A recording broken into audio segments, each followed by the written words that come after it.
Hi, everyone. Welcome to Always Be Reading. I'm Chantel, your host, and tonight is a special episode, a Books with Friends episode, where we are talking about a book that is a little different for this channel. We're discussing a book called No One Taught Me How to Be a Man, What a Trans Man's Experience Reveals About Masculinity by Shannon Kearns, who's a writer, ordained minister, and a transgender man whose work often explores the intersection of faith, identity, and belonging. This book was published in 2025 and has been received as both deeply personal and quietly provocative. Readers have praised its vulnerability and its willingness to examine masculinity with compassion rather than with condemnation, while others have noted that it asks difficult questions without offering easy solutions. In many ways, even the reception of the book mirrors the subject itself. Conversations about masculinity tend to be complicated, emotional, and unfinished. Kearns writes from a very unique perspective that is relatively rare. He was raised in a conservative Christian environment, first experienced the world as being a woman, then a lesbian, and later came out and transitioned to living a life fully as a man. And because of that journey, he writes about masculinity not as something that's invisible, but something that's learned consciously, something observed from both inside and outside all at once. And yet, the more I read, the more I realized this wasn't just a book about men. It was a book about power, formation, faith, and the stories cultures tells about who gets to lead and who gets to follow. Reading this as a Black woman, I found myself thinking less about masculinity in general and more about white masculinity in particular, especially the version shaped within the white evangelical culture. This book helped me name patterns that feel deeply connected to the political and cultural moment we are now living through.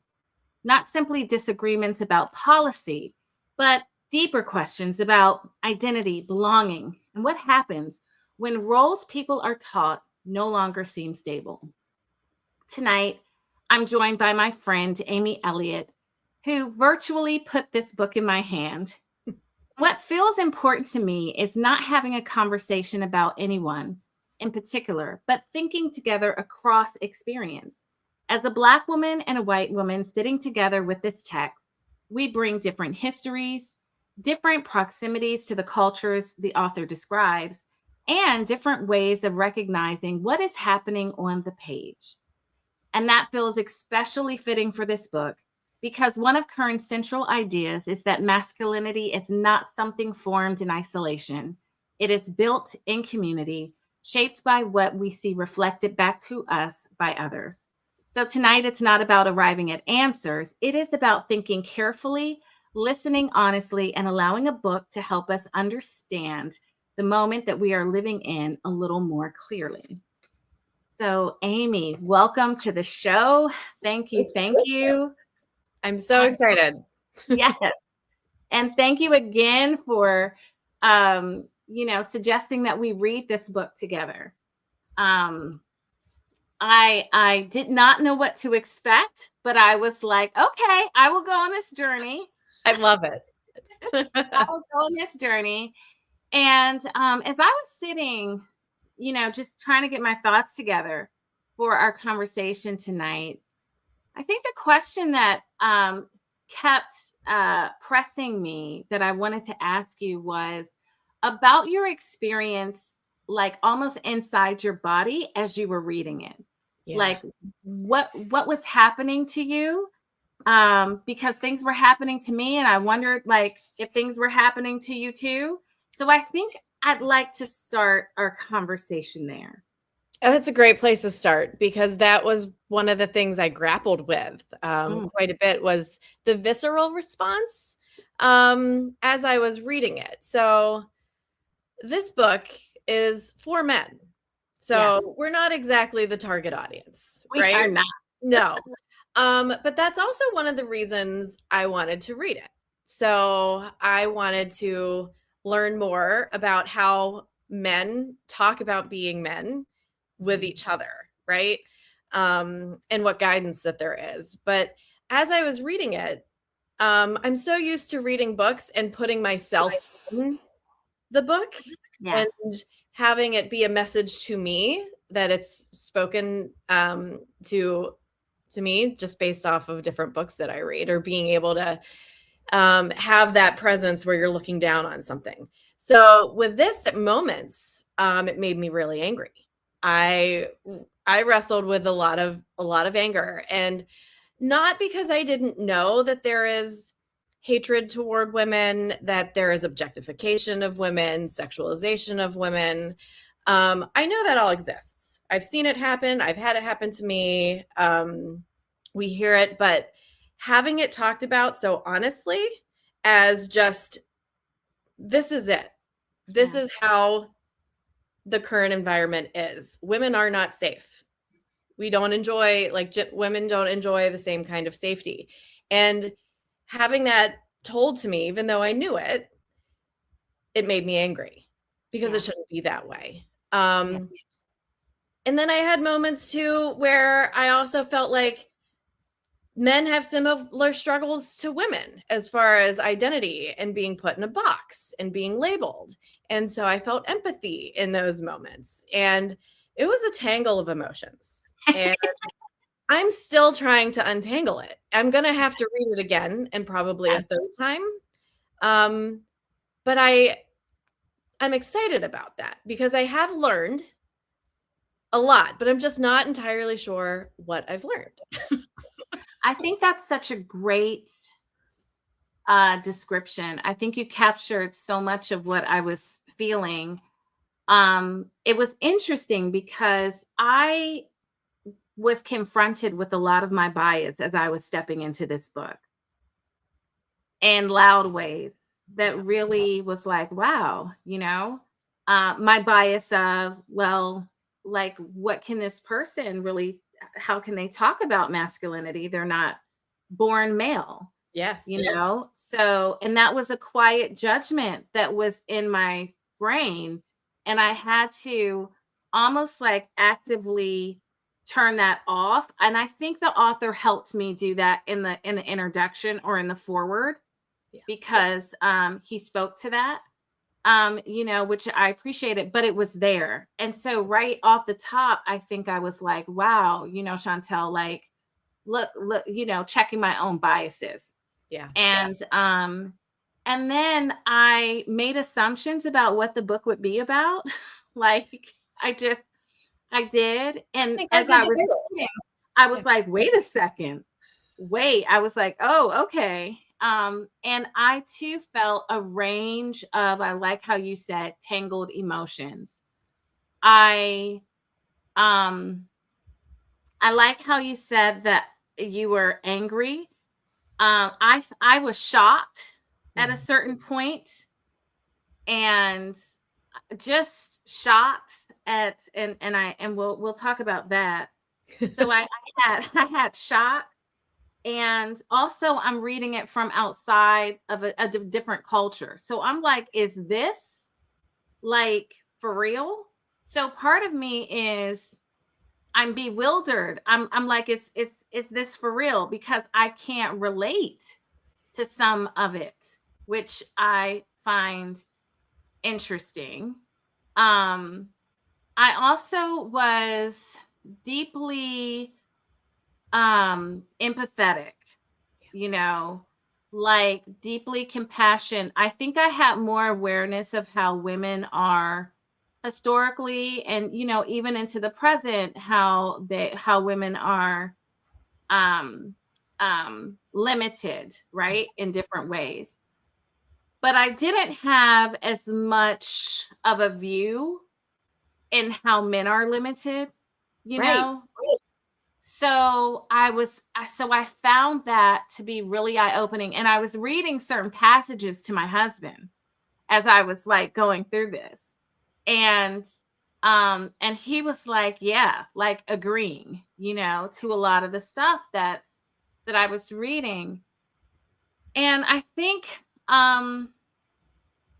I gosh, I think another emotion that I felt was appreciative. I was very appreciative to have been given this assignment almost to read this book that probably I never would have even known about, or I would not have picked it up, to read. And so again, like, thank you. I'm glad I Yes. could read it with you, because I think Yes. reading it, you mentioned in the opening about isolation and Yes. the importance of friendship, and being able to talk about these sort of things help us learn and really have it ingrained within our, well, undo those biases. Even when you Undo talk those about it, it biases. sticks longer. Yes. So Yeah. um yeah, I want so to go to the I'm parts. excited. Yeah, I want to go to some of the parts that angered you. I want to sit in like Mm. that emotion. And then we can journey towards empathy and appreciation maybe through our conversation. Maybe we'll journey that way. Because But sometimes they were happening within seconds of each other. right, right. Yes. But was there like what was the moment or moments in the book where you experienced that visceral reaction? Yeah. So I have it here. I wrote all Yeah, over it as I me was too. Me too. working in it. With it, I think one of the unique perspectives where that helped me anchor to my emotions as I was reading it too is Mhm. knowing that he has experienced being raised as a woman. Yes. The author, Shannon, being raised as a woman, which is one of the reasons that perspective for me is like being on the outside and then the inside, but not totally on the inside. So Mhm. being able to really examine it in a way through a lens that helped anchor me to the discussion like he Right. was having. So the anger part, I think, even just in the title of one of the sections, before I even read it, and this is where I was like, oh, what's this going to be about? Was finding safety in our bodies. Yes. Yes. It made me angry initially because with everything this book was written in 2025. You mentioned Yeah. that. And with Yep. everything that's happening and the struggle for women to maintain autonomy over their own bodies and the difficulties with the queer community with having rights taken away. So I was just like, oh, what issues do men have with feeling safe Safe in in their their body. bodies? Because they have the power. You mentioned Right. power also. Yes. So reading that, even before I tucked into the content of it, I was angry. And I had to put the book down for a minute because I felt like I need to mentally prepare for what I was about to read. And then it surprised me. And this is again where there was a roller coaster Mhm. of emotion, but also anger in that. Let me back up a little bit. So this chapter, how it talks about finding safety in their body, is they talk about the need to represent externally to Mhm. maintain this definition of masculinity that was defined not by this generation, not even by the last generation. It's been defined. It's such an old definition. It's archaic, but it's finding new ways to carry on. So the anger with that was, you have the power to change things. You have the power. So the safety in your body, you want to be safe Mhm. in your body. Great. You technically are. They talked about how there isn't that with each other because men are threats to other men. The violence of Right. fighting, the infighting, right? The in competition. So that section stirred me up a lot, but then I had Yeah. empathy with it and like, oh, someone else is behind you. This box was created Right. and we're in it, but you have the power to walk out of it and change things. Mhm. Mhm. Mhm. Yeah. That is it was a very interesting chapter for sure, because I liked how it started, and it was the first section actually that I read to Kyrie about the rules of the bathroom. And it was Yes. just like one of these things that eased us in. And and the rules of the bathroom, again, I think what's so clever about this is that unique perspective, because he knows the rules of the female bathroom in the world. And even though in my sense, in my understanding of his lived experience, even though he is a transgendered man, and has done that and walks around and visibly even looks like that, that formation of what it is to be a woman and walk around in the space is always present, Yep. and gives, like you said, such a different perspective. And even in the bathroom, where it's like these rules, and I read these rules to my husband, and he was like, yes, like, don't talk, don't, and I'm like, don't make eye contact, don't stand next to another guy. If there's a urinal, you like skip, Yeah. you don't use the one that's next to someone using it, like all of these rules. And I was like, well, what if somebody did that? What if somebody walked into the bathroom and was talking, or just asked a question, or had a conversation, or stood beside you, and he was like, no, like that doesn't happen. Like, no. Yeah, that part caught me too. Why does it take you all so long to go to the bathroom? What do you do in the bathroom? And I'm like, well, if this is what I can understand, you get in and you get out. Right. We had a very similar conversation. I talked to my partner about it too. And it was the, you can't make eye contact. You look down, as you were saying. And I said, I go into a bathroom and I walk out with friends. So Yeah. I can't imagine not just being polite to somebody, Right. even like, or, excuse me, or, passing somebody a paper towel. Like, that just Right. doesn't happen. And they even talk about the cleanliness of it. And I found that to be an interesting symbol in a way of like this weird like self-loathing that men have, which has been talked about, right? When in the book he talks about how there are all these definitions about what a man is supposed to be, but the main definition of a man is to not be a woman. So that blames women again, right? It puts women in the middle of like this anger of men not knowing who they are, and it's just to be the opposite of what women are. But when you look at the cleanliness of like a bathroom, and that all those rules and structure, but they don't bother to like clean their side of the street, if you know what I'm saying. Like, if there's a certain piece about like hygiene, like not respecting your body and your space. And what does that say then about the chaos? And like, I don't want to call it dirty, but like the unknowing, or the lack of structure that they have internally, and that they put up with it. Like, they think that's manly. That's manly, or that's okay, or that, I wonder too, like, how that connected this part in the cleanliness, because I hear Kyrie has horror stories of the hygiene in the male bathrooms, like, and it's just really bad stories, especially like on his job, like just what happens in there, and just the conditions. And I wonder if there's a chapter that I felt that was really interesting, which was about kind of like the who is responsible, like that men are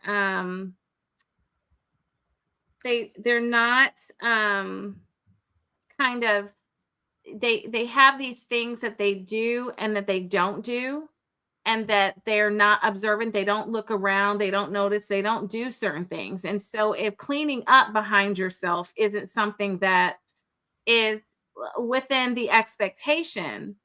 Um, it The kind of like entitlement. and the entitlement, that's what it is. It was the entitlement of it. So not Yep. saying that, oh, here it is. I'm like, where is it? It was like, I'm on page 70. Men have been trained not to see. And I thought that was so profound. We've been trained not to know how to do things for ourselves.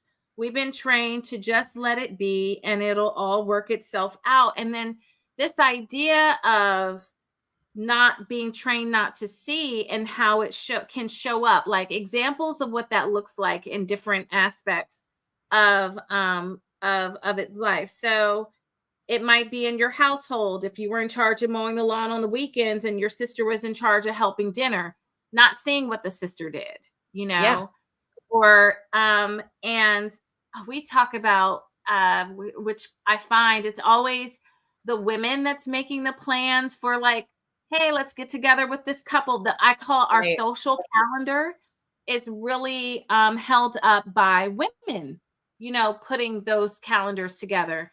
And men don't see that. They just you know, Christmas and organizing family things, like all of these things, it's just not seeing. And there's this one aspect of like they kind of show up to these spaces, but not necessarily having a responsibility in the same way.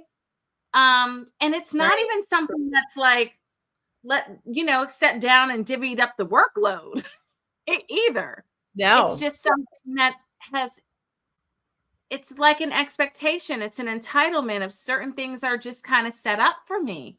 And I found that really fascinating. And I wonder if a man was sitting in the circle with us, their reaction and response to that, like with my question to this is that something that Shannon was able to see so clearly or in that way because of her experience as a woman? If a man, you know, was sitting with us, um a cisgendered man, would they see that, you know, or see it in this Maybe in that not. way? Right. Yeah. And I think even the discussion, like even when men do see it, it's looked as effeminate to be to Yeah. plan things and be social.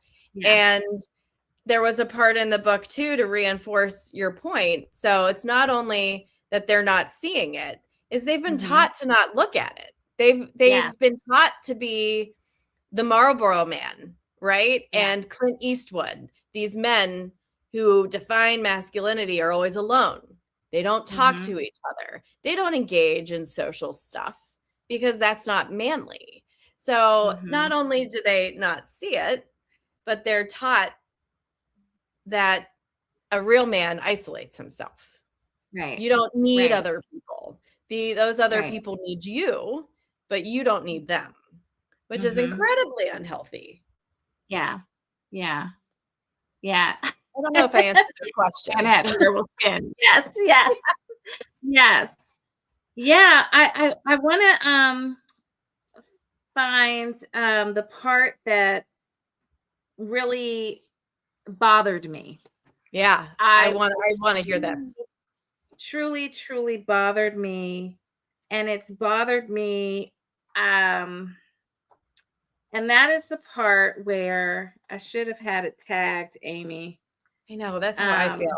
I have a bunch of underlining and notes in the margins, but I didn't tag the I'm like, pages. let me have it tagged, but you're gonna know what I'm talking about. And that is when he was talking about, I'm gonna find it, when he was talking about how the thought process of Christian men Yes. and their, it's so crazy. The God ordained Christian, masculinity the chapter. God ordained masculinity, but how they had to basically, they were being kept, their faith was keeping them from raping and murdering. Yes, I had to put the What book down. I Uh, did, what is that? What I that is what I would like to, I don't, I gosh, I'm gonna find it. I it was so troubling um and it's not something that as a Black woman I'm relating to. So this is my example of, is this, but I do have a friend who talks about, and she's white, and she talks about this. We actually had a conversation, and I told her about this passage because it's so troubling. And she was like, no, that makes sense to me. There is such an entitlement and such a rage also that, just this entitlement of, if I want it, I can have it. Yeah. Um, and maybe in the mind, they wouldn't consider it rape, right? In that way. But the thought of like ownership of women's body, just being able to dictate, and also the thing of self-control, like Yeah. not being able to have self-control. And I also know that I have a window view into evangelical purity culture, and I've been learning about that because culturally that wasn't something that I knew anything about. And it's all of this, it's on the women. The women are the ones that have to police themselves and, do all of these things to themselves because the men are weak. But it's almost like, well, of course the men are weak. They can't control themselves. You Right. know, they lack control. But it's not about having an expectation that men should control themselves. It's the burden is on the female, to do that. And so it's almost like this sense of like, yes, if I'm not doing this, and if I don't believe in this faith, then my natural self is to just be a man that is just out of control like that. Is that Right. did that Yes. I wrote yikes in the margin. What page is that on? Did you find it? The one, I mean, I think it's on a few pages. I'm looking at Okay. page 184 right now, Uh-huh. where they talk about in church sermons in Yeah. Christianity, men are continually given conflicting information. Men are responsible for being pure and protecting the purity of their wives, but are also told that without God's help, they are at risk of being driven mad by their sexual urges. The number of Yes. sermons I heard in high school from men saying that without God, they would be sex-crazed rapists is more than I can count. That's where I wrote yikes. Yes. This idea that a strong belief in God is the only thing keeping men from ravaging everyone around them makes men question their every thought and emotion. And it goes on into deeper Exactly. water. And that ties with what I read on 18. And I had a like, what? With where it says, I heard from men growing up in my church, they were fond of saying that it was only their faith in Jesus that kept them from being rapists and monsters. Yes. These statements were meant to show how strong their faith was. Like they were actually saying this as a way of like almost testimony. And Yeah. it's like, that is, as a Black woman, I do not relate to this. Like, this is part of it where it's like, yes, a window into masculinity and a window maybe into whiteness that I experience. Yeah. Well, that's where we get back to the power, right? So where it's about white masculinity is about dominating everyone, and everyone else is a toy to play with sexually first, because that's like a primal need in their mind that is also God ordained in their mind. So what's interesting is that I finished this book on Sunday, and I had church that day, and in the church that I go to does a rise and shine where you can talk, and it was about womanist theory in the Bible, and where are the women, and why is there not better representation, healthy representation, for women in the church and just like how it's structured. So it was interesting because one of the sections that we had to read was the story of Hagar. I'm not Yeah. sure. Yeah.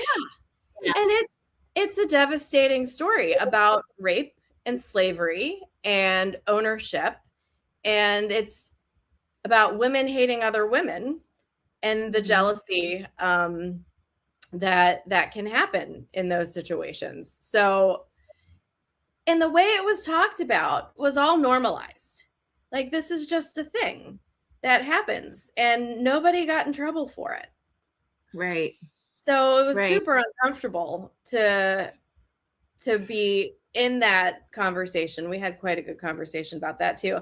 And then look at this book, Right. and learn how entwined that power and sex is with masculinity, with the church and with the Bible, and how I was not raised to think that way. And those sermons aren't often preached at the church I go to, but we talk about them because it's about looking at it through an honest lens. Like, this was written and this happened, and we should not deny that story. But then it talks about being trapped in a system. Like, this was in the book, in Shannon's book, about being trapped in this system. And it's a system that is also destroying them. Like, it's a cyclical behavior where a lot of men don't want to think that way or feel that way, but they think they have to in order to be a man. It's very jarring. It's very, that's when I think that when I got to this page on 18, my reading focus, or it's like, oh, what I am reading sharpened, I would say. Yeah. So it wasn't just, I'm reading a book and almost like what I was, oh, we're going to get some wisdom from a transgendered man about masculinity from this unique perspective. But it really shaped, because part of that unique perspective is as white and as evangelical. I don't think that you can separate those out. And it especially felt so relevant and necessary in the time that we are living, in. And what we're witnessing, even what you mentioned earlier about, women's rights being rolled back and being challenged. And he talks about this passage of what I appreciated, because I've had conversations with white male friends, older gentlemen in particular, who during Trump's first term explains, like, okay, here's why Trump. And he said, because we need to get the good, people, good old basically days. Exactly, the good old days. And basically it was that Black and brown people were, it's not that Black and brown people, the multitude of them is the problem, but it's that with Obama being in president, that we're getting out of our place. Yeah. That's what was challenged, that the rightful order of things was challenged. And this passage on 182, where he said, so many white men in particular seem to believe if we could just get back there, then everything will be okay. In their minds, this past is some idyllic lands where rules were clear, people knew their place, and everything made sense. They ignore the fact that back there means women as objects with no autonomy or protections. Back there means slavery and Jim Crow laws and segregation. Back there means dangerous jobs with no regulation. It's clinging to a perfect past that was never actually perfect. But what it gave white men was a sense of superiority and power. And if we're being honest, that's what many of these men are trying to return to a time when they were at the top. The sense of losing control, of losing power, of losing clarity is why so many men are floundering. What's underneath all the evangelical teachings about masculinity is a set of beliefs about power. It's so well said. It's just like, I can just copy this Yes. and can't it? Like, yes, it's exactly. I think for the gift of this very clear language from someone who is in the camp and inside the camp in such a unique way. Yeah. Is that it confirms, it gives language and confirmation to something that Black people have been feeling and sensing for a while now, as far as what that is. And I especially appreciated this sense of white men floundering. And I was like, so this book is very specific about, I think, the type of man that is being described here. And I think whereas probably there, a wide brush of men can relate to a lot of it, I don't know if the I call it the extreme unhealthy ways of how power is so having to rule is something that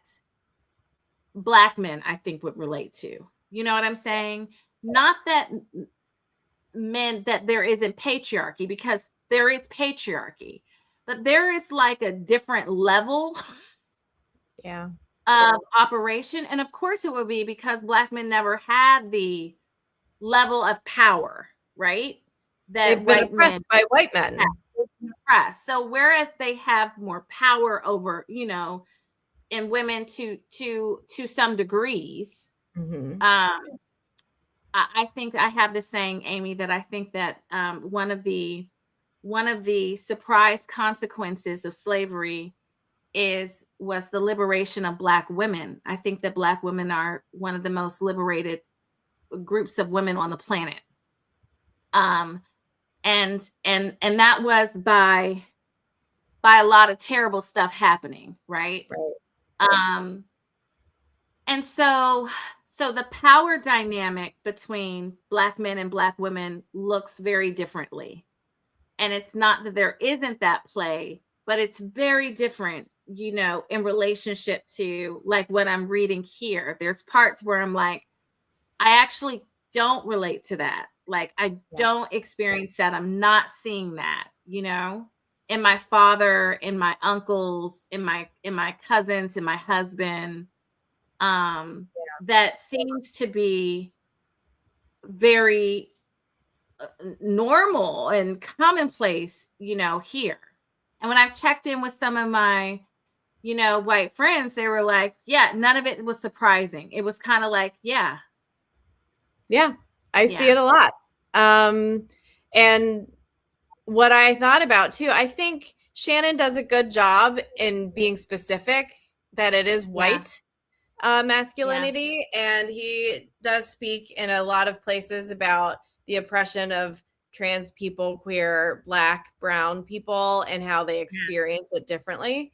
So I think he does a good job of that. But I do, in those moments, as I was reading it, I stopped to think about, obviously, I'm white, and my experience with men, and that when there has been violence toward me or objectification toward me, or I have felt fearful, it is always around white men. I've never felt that way with Black or brown men.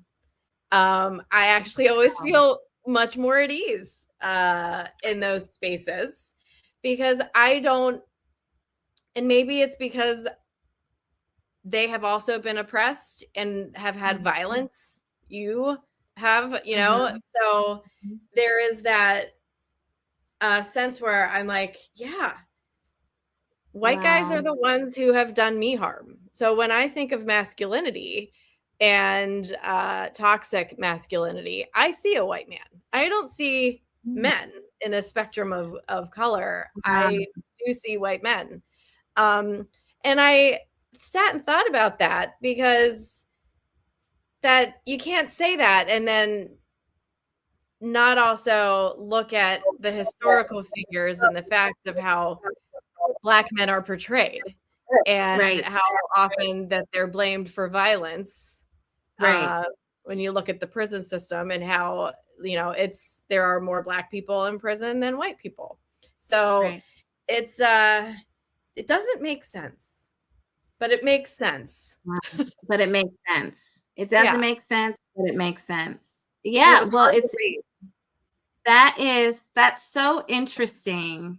And and also, so like the same exact thing that you said, I heard almost verbatim from another white female friend who said the same thing, which Yeah, is just a couple of days ago, which is fascinating to me. And I was saying to her, we were out, and I was saying, and there was this black guy, and there struck up a conversation, and I was sharing that when I'm out, I always draw, I appreciate it, I don't take it for granted, but it is something that happens just like so normal, that if I'm out, especially by myself or with some other females, and I'm around a black man, older, same age, younger, there's this look, or it could be a saying, just like, "Are you all right? You good? You good, sis? You all right?" Like, there's such care, yeah, um, camaraderie. that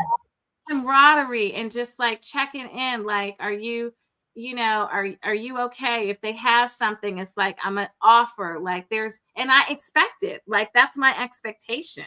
There's Of humanity in it, of Yeah, seeing human to human. yeah, and it's just and I think instead of like something that you can dominate, or what they said, like that's just yours to do with what you want, Mhm. it's more of a responsibility towards, like a care. There's a responsibility towards that I feel, and so I haven't, yeah, I don't relate to, I've never been afraid, like that. And I haven't had violence towards me, thankfully, in that way. But I also just, I haven't, been like that. It's very fascinating. It's very fascinating and scary, because It's part of disturbing. the return and resurgence is more of this thinking, and it's almost being like validated on Yes. bigger stages and in bigger ways. Yeah. Well, having a misogynist, white supremacist in the highest office in country is going to Yeah. embolden other people to be that way. Yeah. And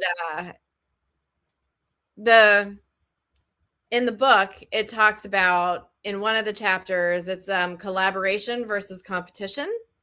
Yes. And I think that was one of my favorite chapters, because I'm a collaborator. I love collaborating with Yes. people. It's one of Yes, my you are. favorite things. Yes, you know this about me. Yes. Yes. Um, and the idea that competition, that men, and I don't know if it's solely white men when it comes to competition. I don't know if black men, black and brown men, feel the need to compete as well.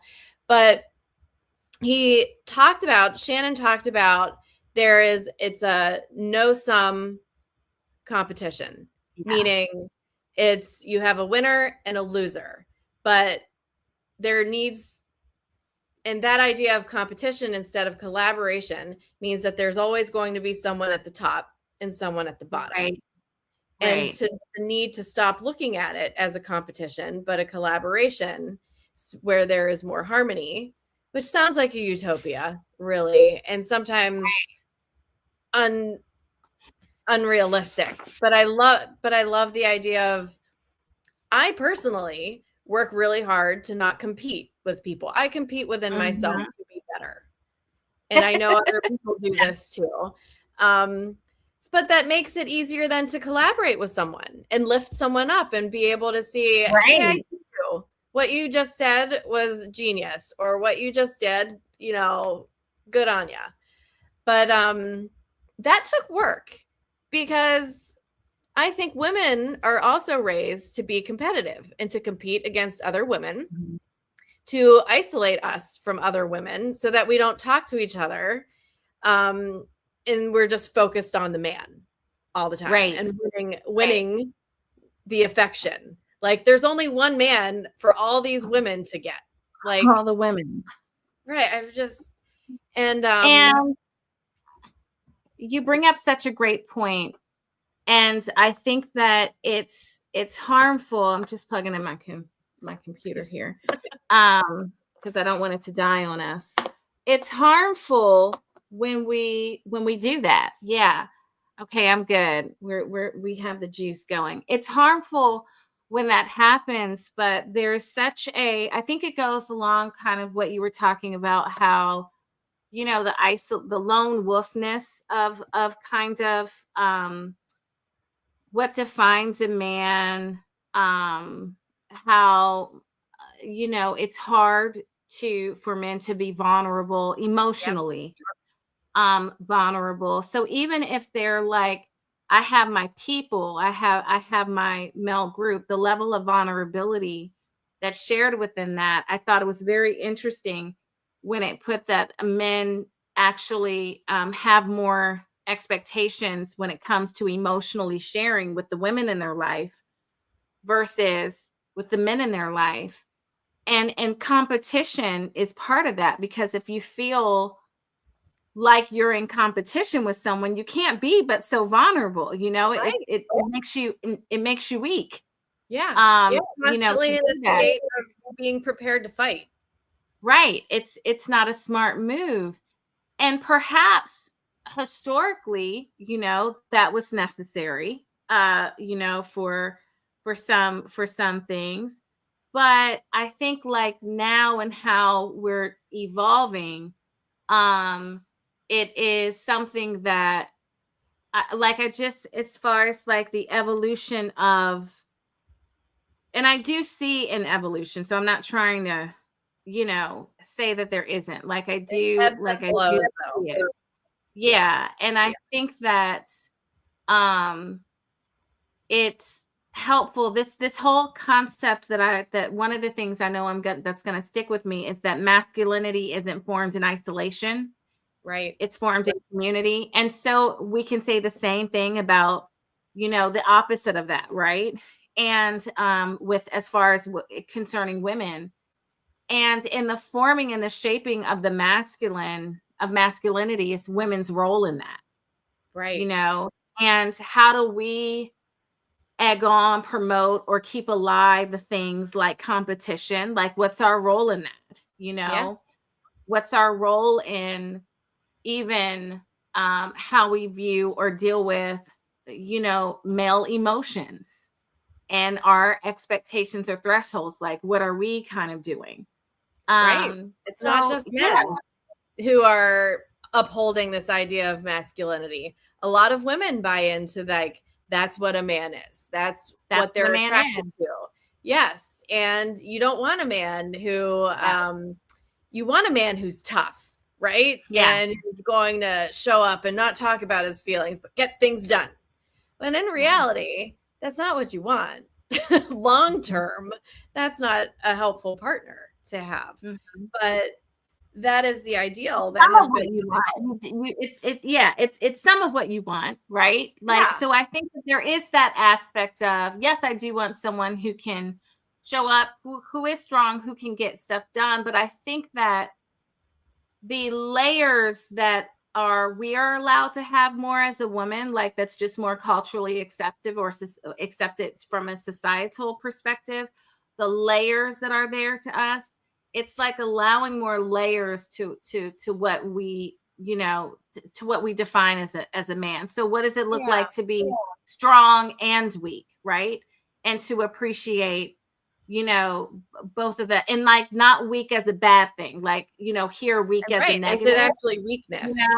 is Yeah. it actually weakness? Like how to Being challenge, vulnerable. you know, vulnerable, right? Like that's a much better word. And so I and how do we, like, what do we, like you said, as we were talking about, as women, how do we contribute towards that, and keep kind of that thing going, where, like, how much space do men have to explore it? You know what I'm saying? Well, and I Like, want to be careful with that because it is still men's responsibility. yes, So they still do yeah, have the power and they're making a choice, but they're also competing for women, right? But there is one of the things that Shannon does really well, I think the repetition is that at this stage, the onus is on men to do the work, men. right? Hmm. Women are have been blamed since the dawn of time, Yes, since Eve ate the apple, right? And it was all her fault, apparently, even though Adam was right there and he ate the apple too, but it's all Eve's fault, right? So yeah, the what Shannon does really well, I think, is reminding people that we've been women have been blamed a long time, and I think the perception is that women have a range of emotion, but there's also a lot of negative connotations to like that women are mhm, nagging, women are neurotic, women you can't cry at work or you're a bitch, or so having emotion, fragile. we're not really allowed to have it. Yeah, We just have right. it anyway because we feel, some of us feel Hmm. that we have a right to that, to be mad, but I don't, it hasn't always been that way. Women weren't allowed to feel, or only in, like, you couldn't feel in public, right? You had to uphold whatever standard your husband chose, like back in the 30s, 40s, 50s. So I think in a weird way, women are still waging war to be able to have healthy emotions and not be deemed, labeled as neurotic or Yeah. emotional. She's just being emotional, right? Yeah, that's Um, fascinating, because I would say that, and I do want to, we do have a comment that came in the chat that I do want to, by Emmett. Thanks, Emmett, who I think was talking about when we were talking about, Amy, um, oh, the prison last minute. system Yeah, the prison system, said the prison system, which is systemic and corrupt and so horrible, and white owned. Prisons and are owned by white white people. and very intentional. It's Mhm. it's it's extremely intentional. And it is an example of one of many systems that are in place to keep the status quo, to keep things, to keep people, right, in the Keep the proper competition place, going so that and to keep men, it white right. men, can be on top. And when we say competition, I really think that what we're talking about is, not really wanting to be compete, knowing that I won't win. I don't actually want to compete. So I keep my opponent at historic disadvantages, you Right. know? And so I think that that is That's a good perspective. important. If they are in chains, if they are, imprisoned, if they are in poor, poor You're housing, neutralizing your opponent. you're neutralizing, you're actually not competing. You Yeah. actually get no prize, no glory, no hurrah for me at all. You're not competing. But what you are doing is maintaining your position of power, Mhm. over people. And to just circle back to what you were saying about emotions of women, and just I wanted to share with you, like, my response when you were Yeah. speaking was like, wow, as a black woman, I'm like, white women have a lot more freedom to express all of your emotions. Like, from my perspective as a black woman, not having to be, especially in certain situations, um, having to be restrained, you Yeah. know, having to be restrained, having to practice that. So consistently. So, because of the attack of what happens, what you're called as a Black woman, you're the definition of an angry Black woman. So as you were speaking, I was really like, whoa, I would not have it was interesting that you, which I appreciate, was like that there's a lack of range of emotions that women can actually express, that is kind of controlled. And I can definitely see that in certain times, but I feel like now especially there is a lot of freedom, or a lot more freedom, I would say, that white women have in being able to express their emotions than Black and brown women have been able, to do. So yeah, I think that we might have lost Amy a little bit. Hopefully we can get her to come back. We'll see. But this is such a and we're almost at time anyways. This is such a great read. Um No One Taught Me How to Be a Man by Shannon Kearns. If you have not heard about this book, or if you haven't read it, definitely it's something that I would encourage to get a copy of and read this book. I think that this book, hopefully, our conversation tonight has demonstrated that although his intended audience was for men, that this is a book that really is great for all, people to read and to wrestle with. To read, I would say, and to wrestle with. I think Amy shared at the beginning of our time together that she's going to go back and sit with it again and read it again. And I definitely will too. And it's great, you guys. This is a great book to read in community. As you know, I'm all about that, to read in community, because there is so much to discuss, and unpack, and to sit with. And so for that, I'm just highly appreciative of Shannon, committed to doing this work so that we have this to hold in our hands and to sit with and to think about. So yes, this has been, I'm sorry that we didn't get to say a formal goodbye to Amy. She had some technical issues on her side, but I'm so happy that it came at the end of our time together. And one question that I like to ask and to sit with myself and ask my guest, and I'll have Amy maybe answer it, and then I'll drop it in the comments below her answer, to look at, is how a book helps us to be, or helps me to be more human in this moment that I find myself living in. And for sure, off the top, I think this was an easy answer for me to answer. And the fact that reading this book, because it was so outside of my lived experience, as I'm a woman, I'm a cisgendered woman, I'm a Black woman.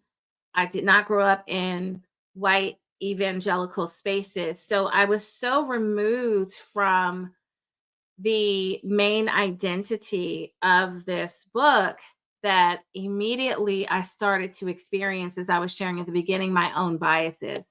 And I think that one of the gifts that this book has given me is really helping me to be mindful of my unconscious bias that I bring not only to books, but I bring to people and circumstances as I move about the world, because I have them and we all have them. And having an unconscious bias, that's human. But the actions that we take, that's our choice, right? That's where our agency sits. And that's what this book has really helped me, to just be mindful of, that lesson of getting in there a little more deeply. And I am very appreciative of that. So I hope that you guys have enjoyed this conversation. If you have, please, please, please like. That helps all the algorithms know what to do. And oh, is she like, do we have her? Oh yes, great, great, great. You're back. You're back. I You're am back. You're back. so sorry and so embarrassed. My battery and my laptop just completely died. It won't even restart. So Oh, you know what? Well, that's why you saw me like plugging in. I wanted to, before I was about to wrap up, but because I have you back, we have another question in the chat. And it Yes. was where like I wanted to kind of flow to towards the end. And Cherie asked, who's my sister, hi Cherie, that does the book offer any hope or solutions Yes. to this? And so that's a great place, I think, for us to land as we journey through this book. So I'll let you. Do you want to go first with that? Sure, I can. I think there's a chapter at the end that really talks more about not simple steps, but clear steps that men can take to try and come to terms with a lot of white men can take to come to terms with some of the urges for violence or this ingrained learnings. So there is unlearning that needs to be done. And it talks about the importance of awareness and doing things like journaling as well as meditation. But one of the important chapters that I found was about male relationships, men having relationships with other men, and finding men who also want to change and be better men or redefine what a man is, and the importance of speaking up when you are in spaces where there are derogatory phrases, terms toward anyone, whether it's women or other communities, um, speaking up and noting, challenging the status quo, saying it's not okay because men do have less to fear in those spaces than like if I were to speak up in those spaces, right? So, I found that that was an important piece. And I've always said one of the books that led me to this book was We Should All Be Feminists. So, Yeah. and it was just kind of coming back to that idea that men can be feminists, but Mm-hmm. also other things too. But I feel like it starts with that. Yeah. Thank you for that. Yeah, I really appreciated Cherie, to answer your question. I appreciated how thoughtful Shannon ended this book with the suggestions on what practical steps, very tangible steps that men can take to deprogram, unlearn things that have just been ingrained in them for a long time, right? It's in the environment, it's in the very air that they are swimming in. And in addition to the things that Amy mentioned, was also therapy, and also for men living in community and households with other people, so not living by themselves, actually making to-do lists. It says Yeah. to-do list to make sure you're contributing to the household. I really liked that, and like using a list. Men are really good with lists. That works. And it helps you stay on track and really thinking about not the list that's all the things that are already on the list, like the man's list, but the other things, like if it's grocery shopping or whatever those things are, and whatever how situation that is in. But I really appreciated that very tangible thing. And then the other thing that I really appreciated as far as the suggestion was practicing being wrong. Yes, that's right. Practicing being wrong, you know? And because when you are in a dominant position, and you have that privilege and you move through life with that entitlement, you you may not be practicing that as much, and so something can feel someone who disagrees or has another way could feel like that can feel like you have to be defensive or defiant or challenged. And so just practicing being wrong, look for those opportunities, welcome them, be in situation. And sometimes that means like, hey, let's have a challenging conversation. Let's not Be talk about just uncomfortable. what I know we agree on, right? Get uncomfortable, which is a very important, kind of thing. So yeah, it's a small book, you guys. You can literally read it in a setting. I did read it like, in a setting.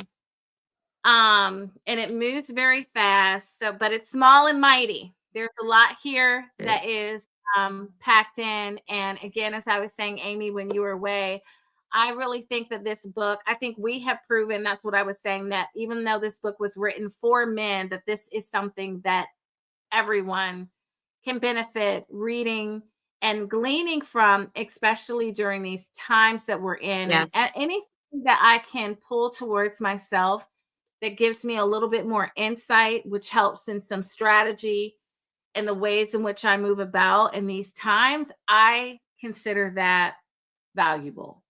So, this is a very kind of valuable addition to my arsenal of knowledge that I have. So thanks again for sharing it with me and sharing it with everyone out there. Yes, For all of those same. live, thanks Substack family for hanging out with me this evening. And yeah, and until next time, I see you again. I hope as always that you all stay safe and that you stay reading. Thanks, guys. Have a good night. Thanks, Amy. Thank you. All right. Okay.